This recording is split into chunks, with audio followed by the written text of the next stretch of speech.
Ce debunk rapide numéro 11 vous est présenté par les Abote Costello de la Terre plate. J'ai nommé Platinium et Skyline Toxic. Platinium et Skyline Toxic, devenus célèbres par leur découverte des turbines magnétiques dans Sirius, nous expliquent maintenant que le Soleil se trouve beaucoup plus proche de la Terre que ce que la NASA veut bien nous dire. Et pour le prouver, on va utiliser des filtres Photoshop.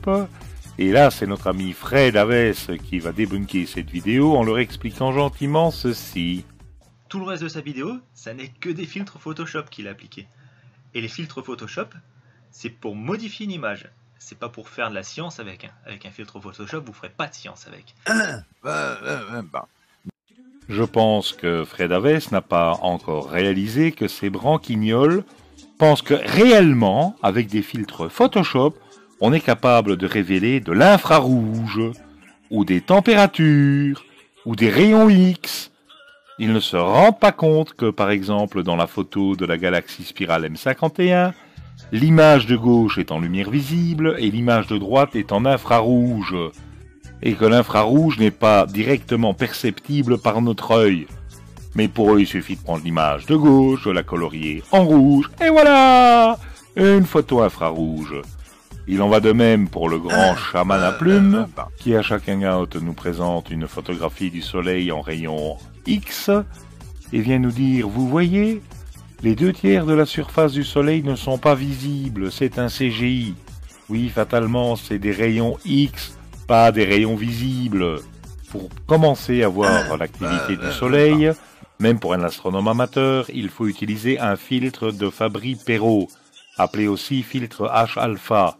Et pour les platistes qui dormaient jusqu'ici, sachez que ce n'est pas un filtre Photoshop. Vous pouvez chercher toute la journée filtre de Fabry-Perot pour Photoshop, vous ne trouverez pas. Il s'agit d'un filtre physique, interférentiel, permettant d'analyser le soleil dans une bande de longueur d'onde spécifique. Voici maintenant un court extrait de ce que peuvent faire des scientifiques, pas des pipoteurs, avec des appareils spécifiques pour analyser comment fonctionne notre étoile.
Ils ont été très méchants.